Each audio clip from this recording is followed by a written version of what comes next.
اللہ تعالیٰ نے گواہی دی کہ بے شک اللہ جو ہے وہ وحدہ لا شریک ہے، اس کے سوا کوئی عبادت کے لائق نہیں ہے۔ فرشتوں نے بھی یہی گواہی دی، اور اللہ کے وہ بندے جو اہل علم ہیں، علماء ہیں، انہوں نے بھی اس بات کی گواہی دی۔ اب پھر سمجھ لے کہ اللہ نے گواہی دی، فرشتوں نے گواہی دی، اور تیسرا طبقہ کون ہے؟ علماء کرام کا۔ اور اللہ جل مجدہ الکریم ارشاد فرماتا ہے، اے میرے حبیب مکرم صلی اللہ تعالی علیہ وآلہ وسلم، جو مخلوق کے علم کی انتہا ہے آپ اس انتہا پر فائز ہیں، لیکن پھر بھی حکم ہوتا ہے میرے حبیب مکرم قل رب زدنی علما، یہ دعا فرماتے رہا کریں کہ اے اللہ میرے علم میں اضافہ فرما۔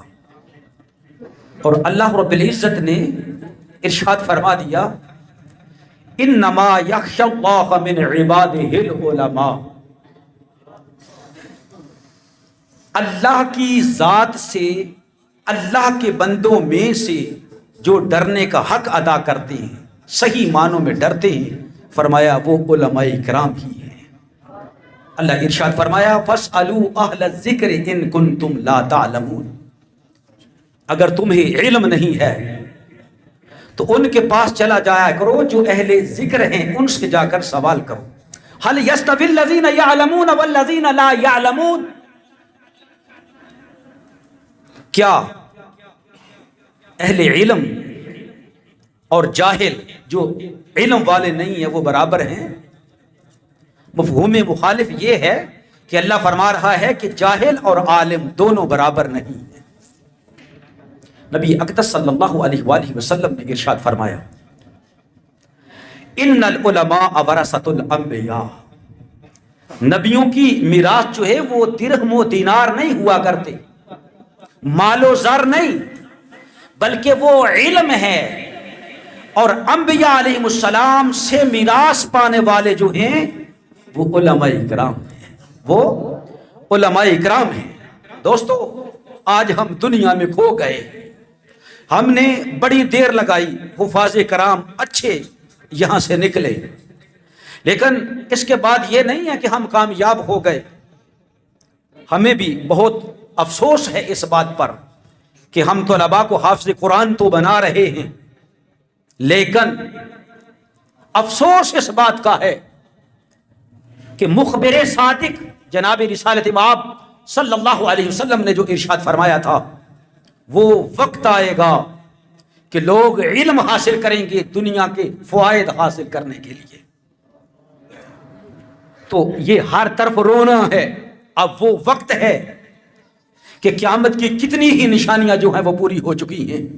سیدنا عبداللہ بن مسعود رضی اللہ تعالیٰ عنہ کا وہ حدیث موقوف آپ کا ارشاد علی شان مجھے یاد آ رہا ہے کہ سرکار نے ارشاد فرمایا تھا، اب وقت ہے اصحاب النبی کا رضوان اللہ علیہ مجمعین کا، وہ وقت ہے کہ فقہا کثرت سے ہیں، بھلے قاری کم ہی ہیں، اور جو قرآن کے حروف ہیں ان کی حفاظت سے زیادہ قرآن کی حدود جو ہیں ان کی حفاظت کی جا رہی ہے۔ لوگوں ایک وقت آنے والا ہے، وہ وقت آنے والا ہے کہ حفاظ کرام کثرت سے ہوں گے، لیکن فقہاء علماء جو ہیں وہ قلیل ہوتے جائیں گے، وہ فتنے کا دور ہوگا۔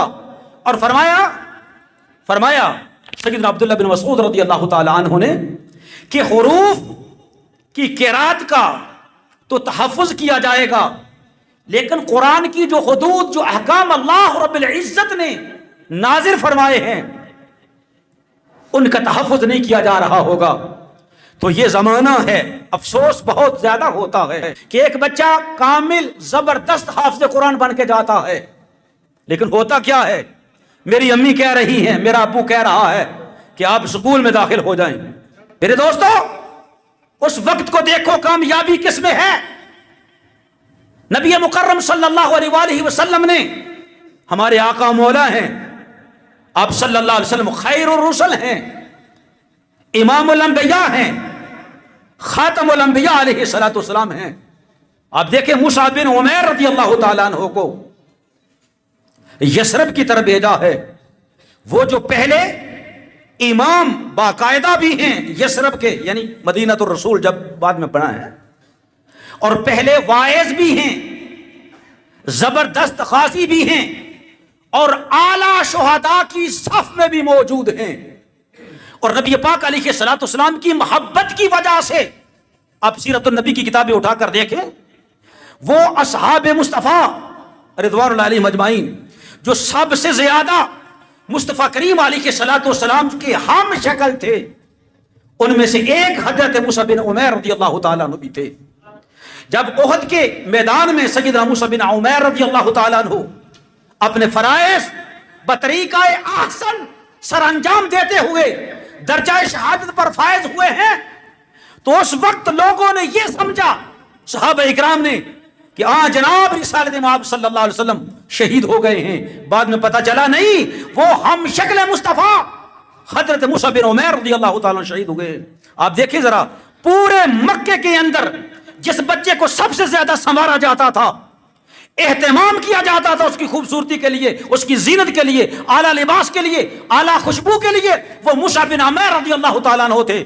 لیکن جب رسول اللہ صلی اللہ علیہ وآلہ وسلم کے لڑ لگے ہیں، اللہ اللہ، تو ایک وقت ایسا آتا ہے کہ نبی پاک علیہ الصلوۃ والسلام فرما رہے ہیں، یہ تقاضا کر رہے ہیں یثرب والے کہ ایسے ایسے نشانیوں والا، ایسے ایسے کمال اور صفات والا ہمیں امام چاہیے۔ تو فرمایا تم جاؤ گے؟ ماں نے باہر گھر سے نکال دیا تھا، اگر محمد مصطفیٰ علیہ الصلوۃ والسلام کے حلقے میں جانا ہے تو ہمیں چھوڑ دو۔ ساری زینتیں واپس لے لی تھیں، سارا سامان واپس لے لیا تھا۔ عرض کی یا رسول اللہ صلی اللہ علیہ وسلم، میری مرضی نہیں ہے جناب، یہ آپ کی مرضی ہے۔ تو فرمایا پھر چلے جاؤ۔ تو آپ ہی ہیں جنہوں نے یثرب میں سب سے زیادہ کام کیا کہ رسول اللہ صلی اللہ علیہ وسلم کی خدمت میں حاضر ہو کر صحابہ عرض کر رہے ہیں، یا رسول اللہ آپ یثرب تشریف لے آئیں، جو کام ہونا تھا آپ سے پہلے وہ کام ہو چکا ہے۔ کس نے کیا ہے؟ یہ مصعب بن عمیر رضی اللہ تعالیٰ نے کیا۔ سنو جو بات میں سنانا چاہتا ہوں، مصعب بن عمیر رضی اللہ تعالیٰ عنہ سردیوں میں نکلتے ہیں، کوڑا جمع ہوتا ہے، لیکن آپ کے قدموں میں جوتا مبارک نہیں ہوتا۔ گرمیوں میں نکلتے ہیں، کپڑے پھٹے ہوئے ہیں۔ ایک دن سردیوں کی بات ہے، حدیث مبارکہ میں ہے، نبی اکرم صلی اللہ علیہ وسلم کی آنکھوں میں آنسو تھے۔ صحابہ سے فرمایا، صحابہ وہ دیکھو کون آ رہا ہے؟ یا رسول اللہ یہ مصعب بن عمیر آ رہا ہے۔ کیا پہن کر آ رہا ہے؟ جیکٹیں آپ لوگوں کو میسر ہیں، ہر طرح کا سامان سردیوں میں آپ لوگوں کو میسر ہے۔ فرمایا وہ بھیڑ کی کھال اوپر اوڑھ کر آ رہا ہے سردی سے بچنے کے لیے۔ سمجھا رہی ہے؟ وہی مصعب بن عمیر رضی اللہ تعالیٰ عنہ ہیں کہ کفن کے لیے کپڑا نہیں تھا۔ بات جو آپ لوگوں کو سمجھانا چاہ رہا ہوں، وہ کیوں کہتے تھے رب کعبہ کی قسم، رب محمد کی قسم میں کامیاب ہو گیا؟ کیا دولت لے کے جا رہے تھے؟ کیا دولت کو سمیٹ رہے تھے اصحاب مصطفیٰ رضی اللہ تعالیٰ عنہم؟ میرے عزیز دوستو، بات یہ تھی وہ کیا دولت لے کے جا رہے تھے؟ کیا دولت لے کے جا رہے تھے اس دنیا سے؟ ایک مرتبہ بھی رسول اللہ صلی اللہ علیہ وسلم کی بارگاہ میں ایک مرتبہ بھی شکایت نہیں کی ہے، میرے آقا آپ کے لڑ لگا ہوں تو پیٹ بھر کے کھانا میسر نہیں آیا ہے، یا رسول اللہ آپ کے ساتھ لگا ہوں کپڑے میسر نہیں آ رہے، آپ کے ساتھ لگا ہوں کفن کے لیے کپڑا بھی نہیں ہے، جوتا بھی نہیں ہے، ایک مرتبہ بھی رسول اللہ صلی اللہ علیہ وسلم سے شکایت نہیں کی ہے۔ وہ کامیاب ہو کے جا رہی ہے۔ کیوں؟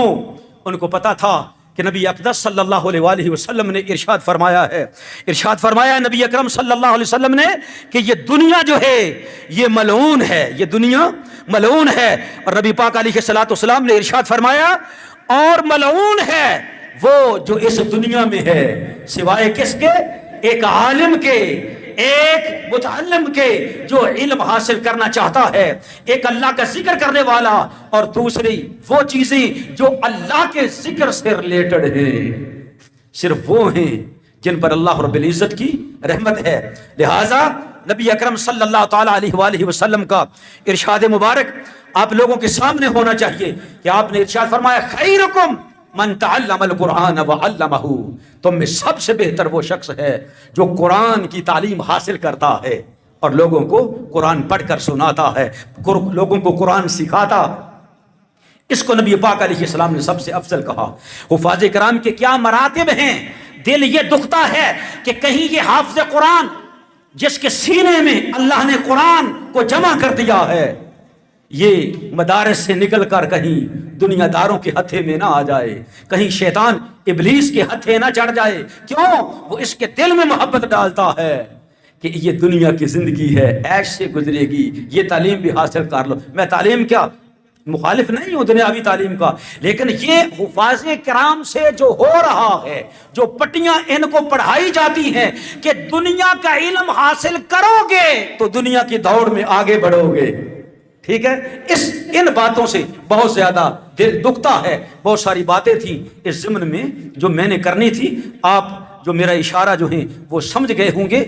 تو عالم دین بنے، عالم دین بنے جو حقیقی طور پر رسول اللہ صلی اللہ علیہ وآلہ وسلم کے اور دیگر انبیاء علیہم الصلوۃ کے وارث ہیں۔ اپنے بچوں کو قرآن بھی پڑھائیں اور عالم دین بھی بنائیں۔ عالم دنیا کی تعلیم ہے، جتنی چاہے وہ حاصل کریں، لیکن ادھر لگ گئے اپنے مدرسے کے ساتھ لگ کر وہ الحمدللہ بہت آگے نکل سکتا ہے، وہ بہت آگے نکل سکتا ہے۔ تو بچوں کو ہم نے تو یہ سوچا ہے کہ اب والدین سے یہ طے کرنا ہے کہ آپ کا بچہ حافظ قرآن بنے گا، لیکن اس کے بعد آپ نے کیا کرنا ہے۔ جیسی تعلیم آپ دلانا چاہتے ہیں جو قرآن و سنت کے خلاف نہیں ہے وہ آپ دلائیں، بلکہ ہم دلائیں گے، لیکن آپ کا بیٹا جو ہے وہ حافظ قرآن ضرور بنے، وہ حافظ قرآن ضرور بنے۔ اور جب کل کے قیامت کا دن ہوگا، کل قیامت کا دن ہوگا، تو حافظ قرآن کے باپ کو جو تاج پہنایا جائے گا اس وقت پتہ چلے گا کون ہے جو اچھا کام کر کے گیا ہے اور کون ہے جو برا کام کر کے گیا ہے۔ اور پھر حافظ قرآن جو ہے اس کی کیا بات ہے کہ نبی پاک علیہ السلام حافظ قرآن ہو، قرآن کے مطابق زندگی بسر کرنے والا، زندگی بسر کرنے والا۔ تو کل قیامت کا دن ہوگا، نبی اطہر صلی اللہ علیہ وسلم ارشاد فرماتے ہیں یجیء صاحب القرآن یوم القیامہ، قیامت کے دن صاحب قرآن اس حال میں آئے گا کہ قرآن عرض کرے گا یا رب حلق، اے اللہ اس کو کچھ پہنا، اس کو عطا فرما۔ فیلبس تاج الکرامہ، تو اللہ فرمائے گا میری کرامت کا تاج جو ہے جو حفاظ کرام کے لیے میں نے بنا رکھا ہے اس کے سر پر بنا دو۔ یہ حافظ قرآن ہے، لہٰذا اس کو کرامت کا تاج پہنایا جائے گا۔ ثم یقول، پھر قرآن عرض کرے گا یا رب زد ہو، اللہ یہ کافی نہیں ہے، اور اضافہ فرما، اور چیز عطا فرما۔ پروردگار عالم یہ ابھی کافی نہیں ہے، یا اللہ یہ کافی نہیں ہے، رب ارضان ہو، یا اللہ اب تو اس پر راضی ہو جا۔ اور اللہ کی رضا کیا ہے؟ جو سب انعامات میں سب سے اعلیٰ درجے کی چیز ہے وہ اللہ رب العزت کی رضا ہے کہ اللہ رب العزت کسی پر راضی ہو جاتا ہے۔ فَيَرْضَى عَنْهُ، حافظ قرآن کا رب حافظ قرآن پر راضی ہو جائے گا۔